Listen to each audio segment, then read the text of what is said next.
Randy's work takes time to absorb. On the surface, they appear to be simple meditations on humble objects on a modest scale.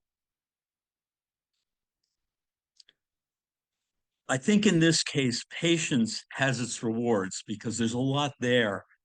Um, and one of my tasks today is to help you to explore these pieces a little bit further. Um, so they're very slow paintings. In our hyper speed world where you swipe onto the next thing in a moment, um, these paintings are suspended in time and space. I have been exploring his work. I actually, when I was at college, I was about 21 when I really um, found a massive book on Morandi in the library at San Francisco Art Institute that you couldn't take out of the library. You had to cloister yourself in this little room, which was actually perfect for Morandi. Um, and I just fell in love with the man's work and really have continued to explore it in various ways over the years. So, this is 50 years down the road, and he still interests me. Um, I've always avoided suggesting any metaphysical implications. I suppose I remain in that in that respect a believer in art for art's sake, rather than art art for the sake of religion, social justice, or national glory. Nothing is more alien to me than an art that sets out to serve other purposes than those implied in the work of art itself. So that's a quote from Morandi to start with. So I'm not going to say too much about the painting that's out here right now. This is a very late painting. He died in 1964, so this was like, the year before he died. Um, I am going to come back to it a little bit later in the talk and go into some more depth into what we're seeing here. But what I'll do is start with this. And this is one of the actually, let's see, Morandi very rarely engaged in the human form in his work, producing only 7 self-portraits throughout the entirety of his career. When Morandi positions himself before the mirror to portray himself, he feels constrained by the data that hinders his tendency to escape from reality and transform it into a new identity. What they're basically saying is he didn't feel the freedom that he felt with other subject matter dealing with the figure. Not that he couldn't do it. It's just it wasn't his place. It didn't resonate. So and the picture off to the right is actually Morandi in 1964. So that was the year that he died. Um, from my understanding, he died of cancer. I don't see very many photographs of him without a cigarette in hand. So, um, but hey, so let's see. I'm going to read some of the bio stuff that I've got for him real quickly. Um, Morandi was an Italian painter and printmaker, widely known for his subtly muted still life paintings of ceramic vessels, bottles, flowers, and landscapes. Their quiet, meditative quality reflecting the artist's rejection of the tumult of modern life. Morandi was born in Bologna, the eldest of the family of 5 sons and 3 daughters, big family. He lived um, with two of his sisters for most of his life. Um, his father died in 1909, so actually, Morandi was about 19 when his father died, and he kind of, oops, didn't mean to go here. Um, um, he took over as the head of the household. He studied at the Academia, basically the Academy of Bologna, um, and excelled in his studies. Um,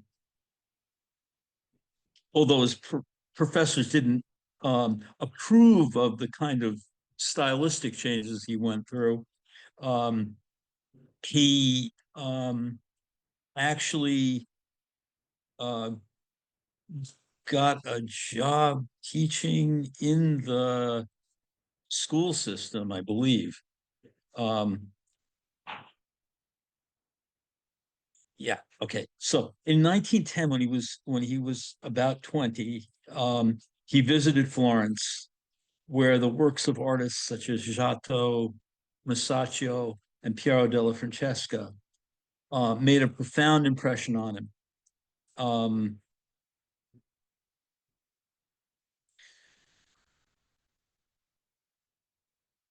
Morandi was influenced by the work of Cézanne, to say the least, Iran, and Picasso. Um, he joined the army, but was discharged. He had a breakdown. Um,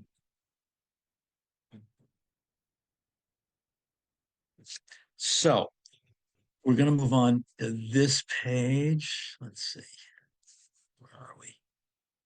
Yeah, there we go. Um, Painted in 1918, the work is one very rare example of Morandi's metaphysical period, alongside the metaphysical artists Carlo Cara and Giorgio de Chirico. Um, that movement is characterized by mysterious, dreamlike imagery that combines classical elements with a sense of disorientation, evoking a feeling of displacement. Well, look at the time. I mean, basically, it was during the First World War. Um, Things were pretty intense. So this is really kind of a reflection of that period of time. Um, okay. So Morandi practiced this metaphysical stuff for, a few years. It was like 1918 to 1922. Um, this was his last major stylistic shift.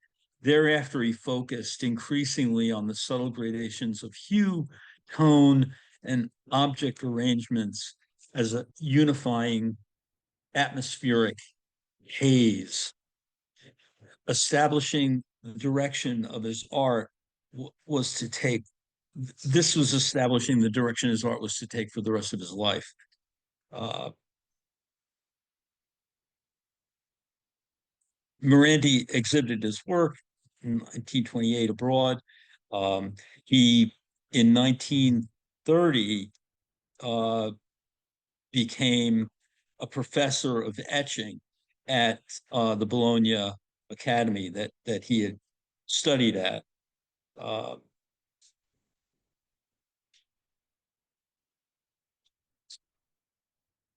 so he was a really wonderful printmaker, and we're going to explore a lot of that.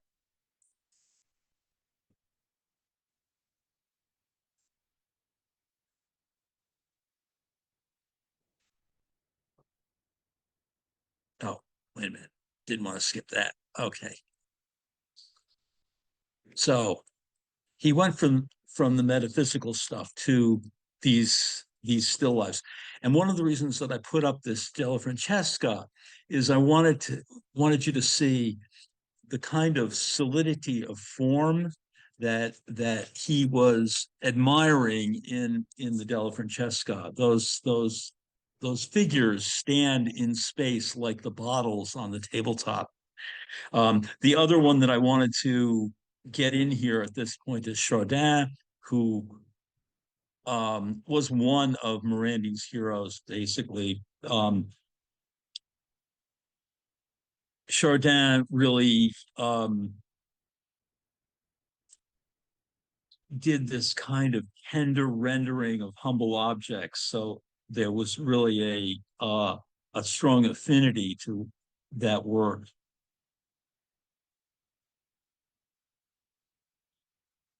Now, Morandi saw Cézanne's work at the Venice Biennale in 1920. This exposure influenced Morandi's painting style, leading to a more natural and structural approach.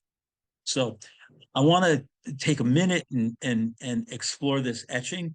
Um, some of the things that are going on in here are really um, wonderful. That there's this cross hatching going on all over the place. Okay, um, so if you look in the foreground, in the lower part of the etching, notice that there's the cross hatching, but there's also these horizontal lines going through that. It's the only place that the horizontal lines are happening. If you go up into the buildings, it's the diagonal cross hatching going on in both of those buildings. If you look into the background in those trees, you see the hatching going on back there, but you also can detect vertical lines in those trees along with the hatching. Um, these really subtle gradations of gray to black are very, very difficult things to achieve in in etching. I mean, basically, it's a matter of minutes in an acid bath that basically you take it out of the acid bath, clean it off with water, and then stop out areas with a block. You know, basically, you paint on a ground that stops those areas from burning deeper into the plate. So this all happens very, very quickly in certain ways. You know, you really have to watch the timing on things like that. So these are really an achievement. They're really extraordinary. The other thing that I wanted to say is basically these etchings are the underlying structure that's in those simple paintings, the oils and the watercolors. This sense of of defining space in these etchings in such a meticulous way is something which gave him the freedom to paint those wonderful paintings later on with all that fluidity and ability. So, and in the Cézanne landscape, you can see the hatching and all that in the brushwork and the shift in directionality of the brushwork in the water. And again, you know, the still life, um, his use of the bottles, the distorted bottles that play off the rhythm of the composition. This is something which Cézanne worked in a lot of his still lives, and this really did this message did get through to Morandi. Here is kind of an homage to Cézanne by Morandi in 1927. Um, he painted this bowl of apples, and there's the apples and biscuits by Cézanne.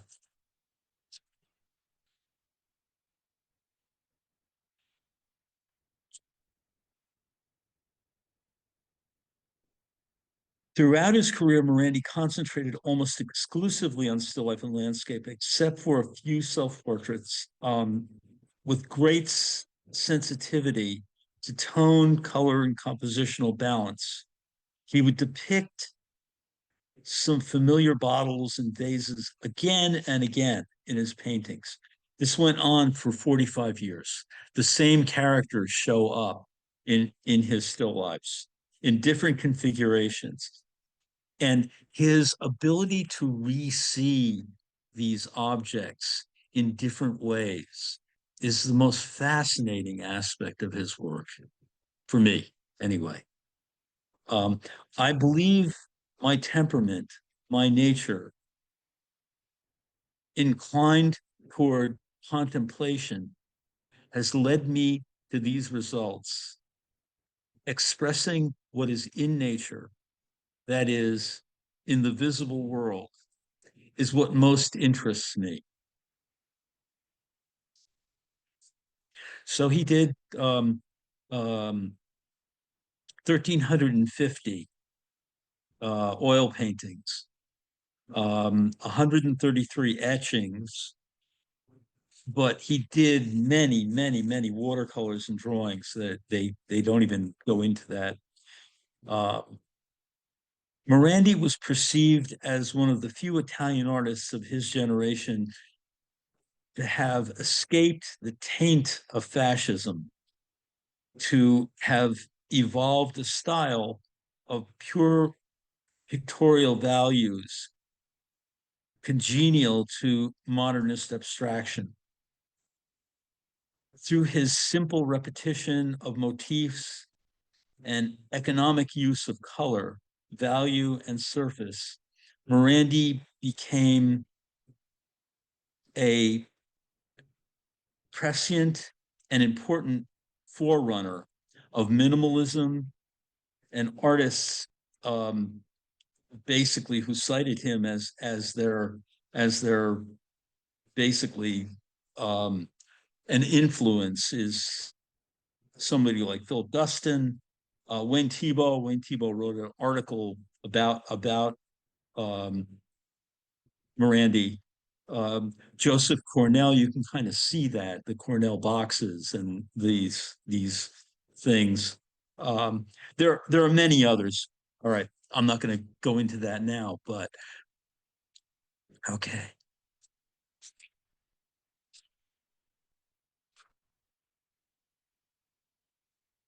So, um,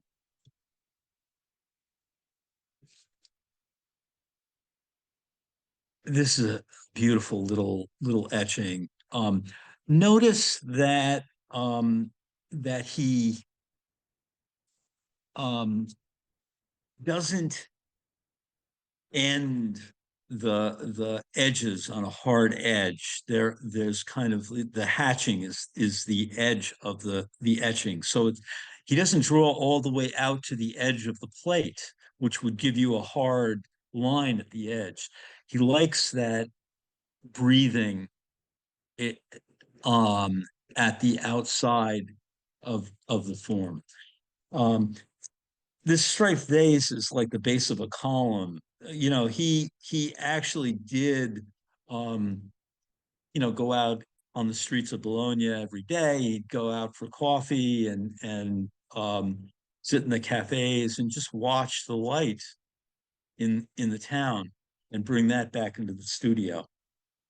I love the shell. I was going to actually do a larger scale slide of it, but let me zoom in on it just because it's so wonderful to look at. Let's see. Where's my zoom?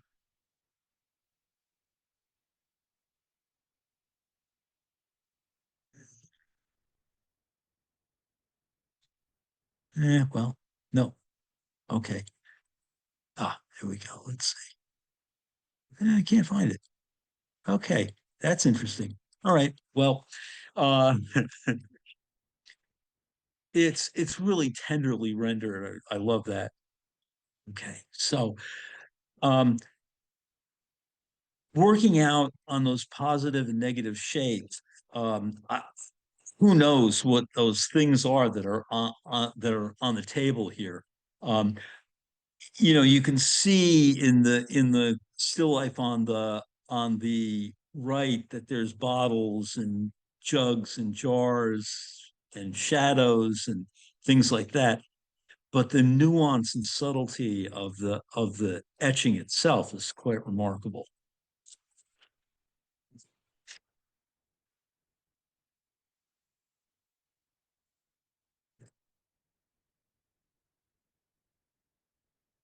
So this is really, kind of his cast of characters right here. I mean, these a lot of these bottles will, this is 1931. You'll see them in 1960, the same bottles, the same groupings, moved around and in relationship to each other. It's amazing the nuance and subtlety that he would get out of these things. Um, so the space between things in these drawings is as active as the things themselves. He's really interested in that negative space, the space between and the object. There's a vitality to these lines. Ah, okay. And now we're back to that still life that we started with. So I'm going to dig into this a little bit because it's worthwhile to really kind of look at what it was that he was doing with this dull little painting. The first thing to look at is the warm and cool, relative warmth and relative coolness of the object. So, that little gray vase in the center, that bluish gray vase, and then the bigger vase next to it is much warmer and much lighter, so it pops forward. Looking at the ellipses is the most important thing. There's this subtle tilting of the ellipses in the four objects. Um, you see it more clearly in my little drawing over here. So that big box sort of thing in the back is tilted. The ellipse is sort of tilting to the right. The ellipse in the vase is starting to tilt to the left, and the lower you go on them, the more the tilt goes. So there's a motion that's going on through this still life. Notice I've pointed an arrow at the horizon line of the table, and there's another arrow pointing up at the horizon line of the on the other side. Notice that it's pressed down and the other one's pressed up. The color in this is a very subtle mud, but it goes from a brown to a violet on the other side. It's hard to see in the digital, but it does go on there. Larry? Um, yes, Larry, do you think he yes. thinks of all these things with the tilting when he's doing Oh, this? yeah. Oh, he's Yeah? aware of what he's doing. Oh, yes, he's Okay. aware of what he's doing. It seems Um, so, when you it's interpret it, in it's one thing, it but it's intuitive, yes, but you saw those etchings. Those things were not just happening. And he has all that experience that he brings to this. This is a late painting. This is from 1963. So he has been painting these same objects for the last 45 years. There's a lot going on here. I mean, I don't know what's going on with that Payne's gray negative space behind it and all that. I love it, but it's there's an ambiguity to this work too that is part of the interesting quality to it. And those edges, they undulate. They're alive. They're not just these straight lines that your eye goes right past. They catch you and hold you in there. So We're going to move on. Okay. And here is one of those still lives that, I mean, one of those landscapes that basically are one of these etchings. So the space is really clearly delineated in this thing. It's a thing where he's really um, uh, playing with the different elements in in the the still life. I mean, in the landscape. And I am gonna move on to this one, which is a later landscape, but you can see how the marking is is shifting, and you can see how these things translate from the etching into the painting.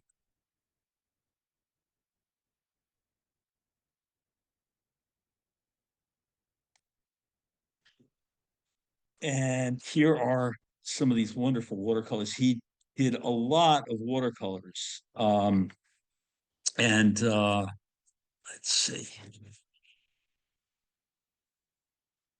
They're very abstract in certain ways. Um, they kind of the mark making kind of breathes though. You can tell that this was observed. They had a place in the country that he would go to and do these landscapes. And he had binoculars that he would use to look close up at the things that were going on out there. So he would kind of home in and focus on a certain area.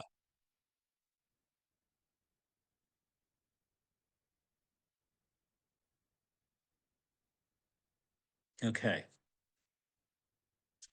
And the positive and negative figure ground shapes in these kind of textbook examples of that concept was one of the great print he was one of the great printmakers of the 20th century, but these pieces just really give you the sense of how that figure ground business operated and what that really um how much energy that gives and what those shapes and what those forms can do.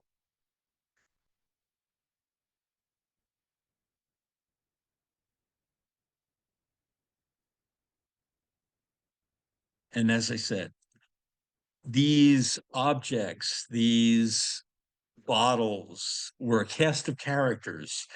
This is the one on the left is from 1938. The one on the right is from 1948, and I have some later on from the 60s where that same yellow bottle appears, that same white bottle that's in the one from 1948 to 1950 is is uh, is around. Um, I love the color in the 1938 piece, you know, that business of the violet and the yellow complementary colors, making that yellow pop right out at us. The other thing that I wish I could get the zoom. I'm not sure what happened to the zoom in here. I'm not seeing the zoom any longer. They may have changed things around, which I hate. Um, you know, I wanted to get in close to the paint, but I think I have some close-ups later on. Um, his paint application was very liquid. He would mix it with a lot of medium and there's a fluidity to the brushwork. Uh, it's almost like watercolor.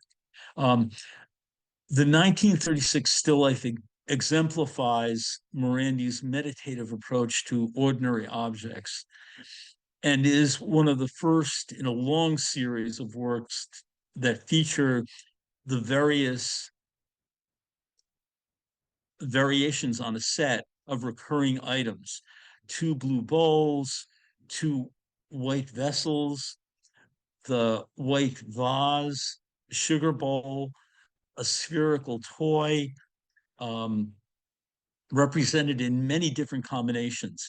Each object is rendered with a serene stillness, frozen in time, bathed in warm light, diffused, creates an atmosphere, quiet intimacy. So Chardin and Vermeer were his heroes. They were his self-proclaimed idols at the time. Um, the harmonious palette of yellows and blues, as well as the reverence for the humble domestic subjects, with meticulous precision, Morandi arranged, rearranged, and altered these objects, studying their form, light, shadows, foreshadowing, and ethereal stillness in his later works. He also placed them at different levels. He had stacks of tables where he would look at them from different points of view.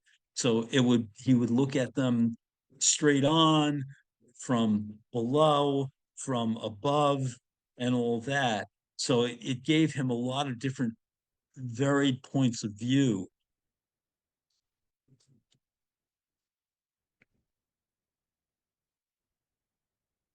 And here are some of his objects. I just threw in these seashells because I love them. So he would actually paint the objects so that they would obscure the labels and give them sort of a textural cover. Basically, the kind of brushwork that's on that can um, is the kind of brushwork in his paintings. So there's a real sense of humor bouncing around in these wavering edges. Guston picked up on it. Philip Guston admired Morandi, and this lower left-hand corner piece is a giant uh, piece by Guston. He did these cartoon-like pieces, but he also really loved Morandi and loved the the restricted focus in his work.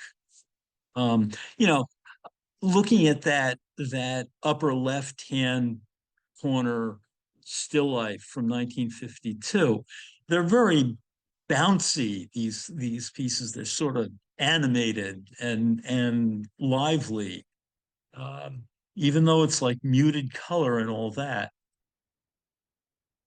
And the piece on the lower right is again muted color, but look at how that orange pops out in front of that green thing behind it.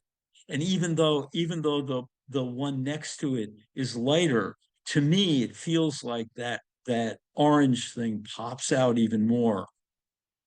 Um, the the tension between those boxes or containers, whatever they are, is really interesting to me because even that kind of wavering line, it just feels like pressure between those objects. Also notice the color in the background and the color that's in the um, bowl that's in the back there are very similar. The only thing that keeps it from dissolving back into the background is that edge that he painted on it. Um, the color that's in the top of the green box is so close. It is the same color as what's in the foreground on the table. But using that one tonal shift behind it gives you that sense of that form being there. And you can see a little snip of it sticking in between the orange box and the light gray box. These are all the things that there's all these tricks, there's all these games going on in here. Um, look at the tops of the three boxes, three different grays, three different tones.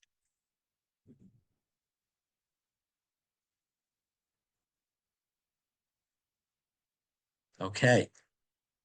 And the influence of the old masters, he was always going back to them, always looking at them. If you look at Masaccio and look at Giotto, you see these kind of fresco-like colors in Morandi's work, and also the solidity of these figures is kind of like has that kind of solidity that's going on in the bottles in Morandi. And this is late. So this one is from 1932. This one is from 1957.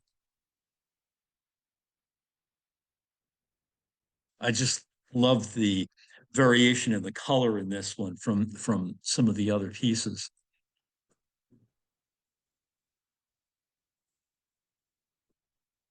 And here they are. This is his bedroom and his studio. He you can see the tables at different heights that he would look at the things, and this is where he lived. Um, they they had a big apartment, and there were other areas to the apartment, but this is where he slept and this is where he worked. Morandi played up the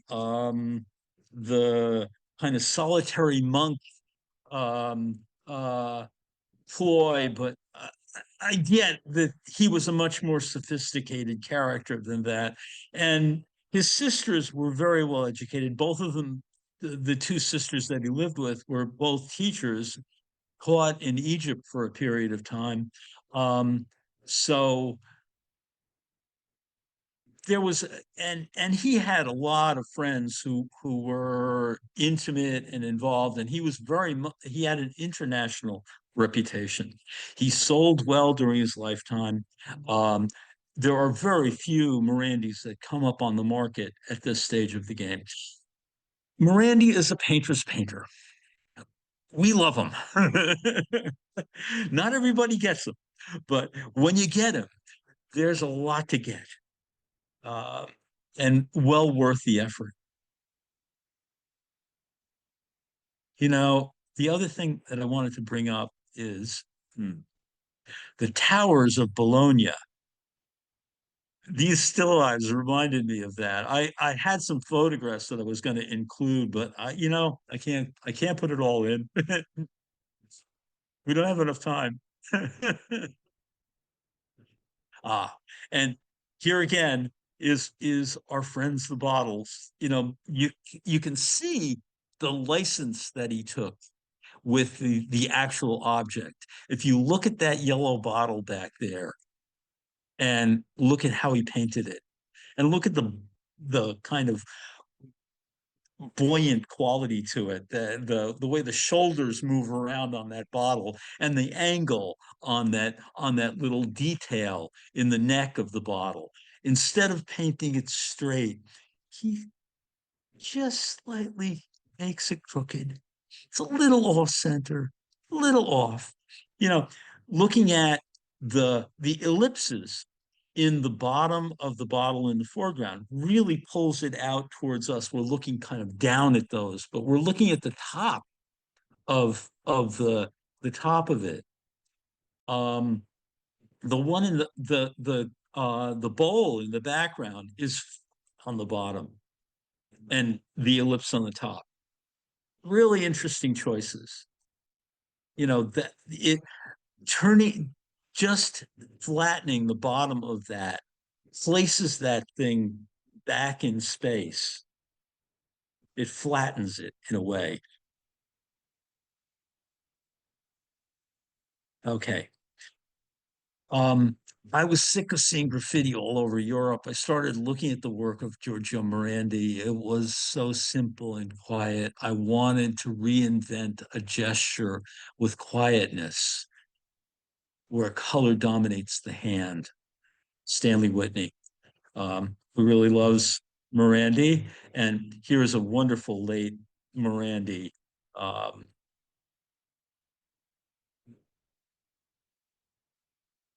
that jug is just so flatly painted against that background. It gives you a lot of space. The box in the foreground sticks right out at us. The perspectival business that pops it out is really interesting. If you look at the little purple vase back there, it's flat on the bottom, but it's the ellipses on the top. So he's always playing with these things. Our eyes get this, our brains get this. We're trying to put this together and figure out the puzzle. And there's a disconcerting quality to all of this, but it's really fascinating because you know there's something going on, but you don't quite know what it is. So the figure ground business in Stanley Whitney was he really looked at Morandi and picked up on that. So you see, how these squares don't exactly line up together all over the place and they pop around and the edges shift and things like that. Adds to the vitality of the piece. And here's Morandi having a conversation with one of his subjects with a cigarette in hand. Um, So a lot of these objects accumulated a lot of dust over the years.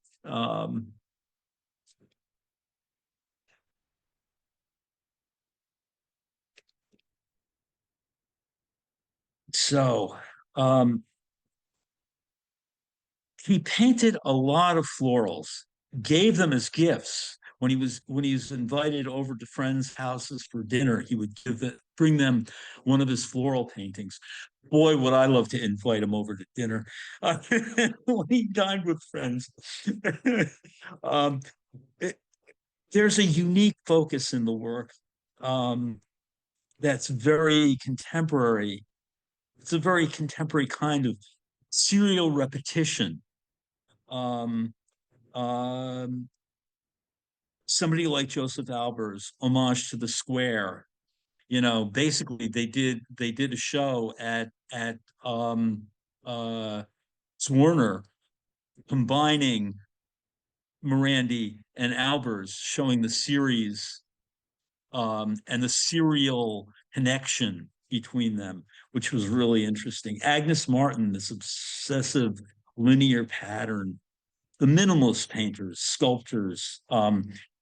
Andy Warhol was asked who his favorite artist was, and he said Giorgio Morandi. Well, you can see the repetition in Warhol. Okay. And here's some of his fake flowers gathering dust.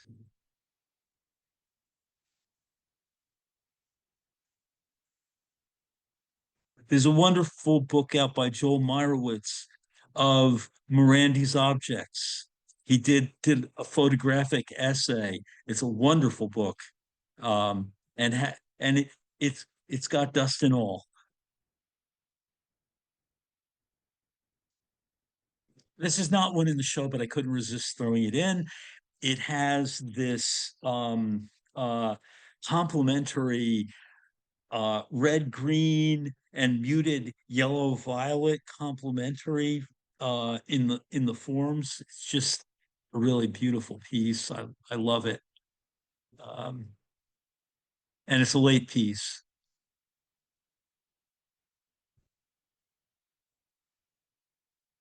Really very clear chiaroscuro, light and dark in this, which often doesn't happen with Morandi. He'll play with that. And again, the cast of characters.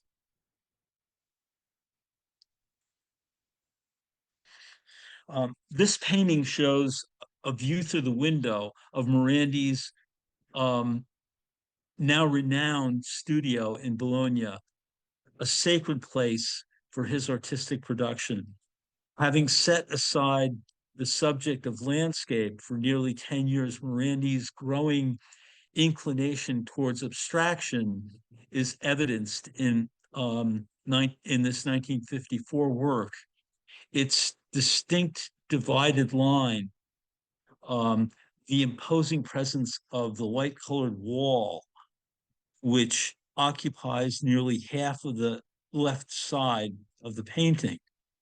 The wall serves only to animate the right side of the work.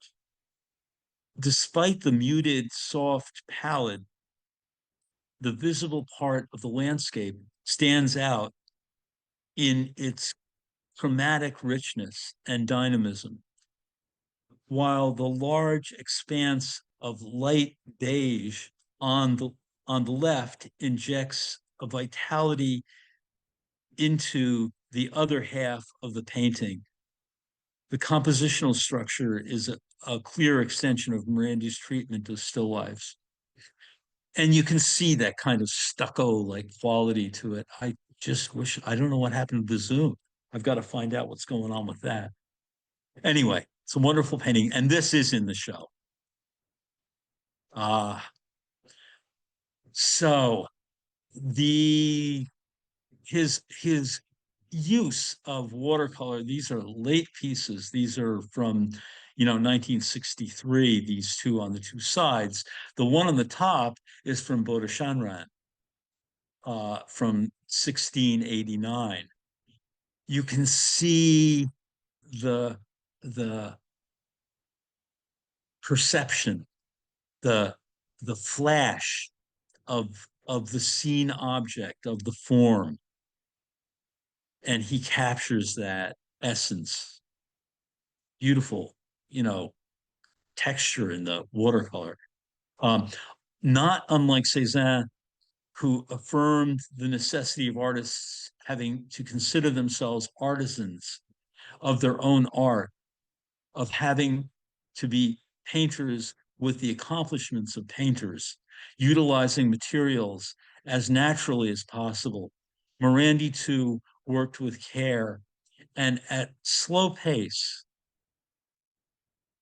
the slow pace of an ancient artisan, consistently striving to plumb the depths of his own profession ever further.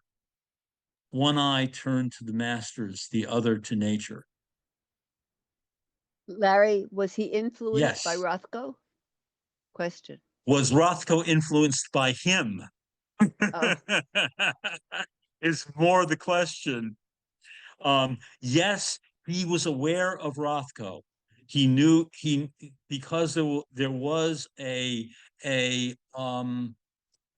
art critic Longhi who was very familiar with the abstract expressionists, and so he did introduce Morandi to what was contemporary.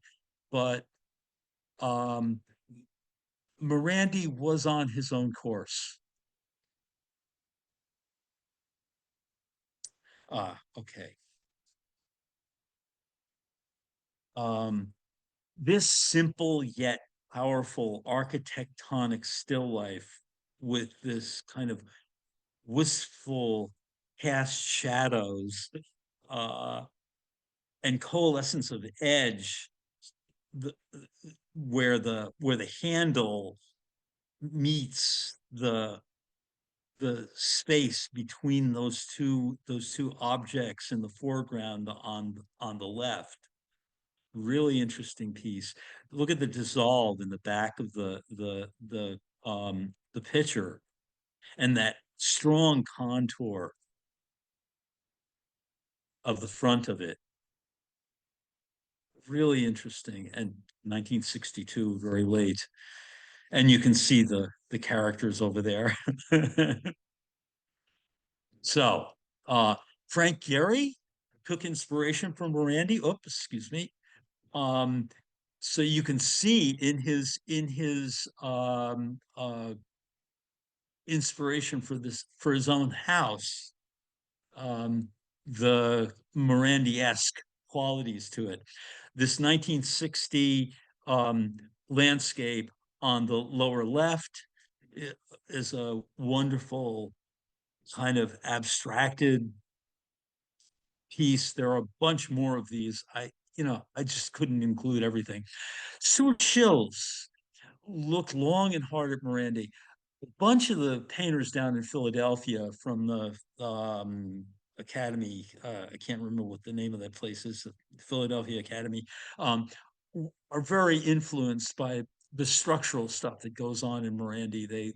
They've really integrated that into their painting. Um, I love this little landscape. I mean, this little still life on the right. And again, look at that in relationship to the Frank Gehry. Okay. And there was Wayne Thiebaud with his 4 cupcakes. Only see 3 here. um, Sean Scully, again, very influenced by Morandi. His abstract pieces are that business of figure ground, the tension, um, that kind of um, wonky, sort of straight, sort of not straight, not crisp edge. Uh, so this show is going to be on its Warner until February 22nd. So, it's Black History Month. I usually do 2 Black artists, and I will get back to that. Um, the next person up is really wonderful, Jack Whitten, um, who is going to have a retrospective. I think I'm doing Jack Whitten next. It's either next or the one after. Anyway, uh, that's it. Uh, Okay. All right, everyone. Thank you. It's going to be a rough weekend, so stay home and enjoy it. Yeah, Stay really. safe, stay warm, and thank you all for coming.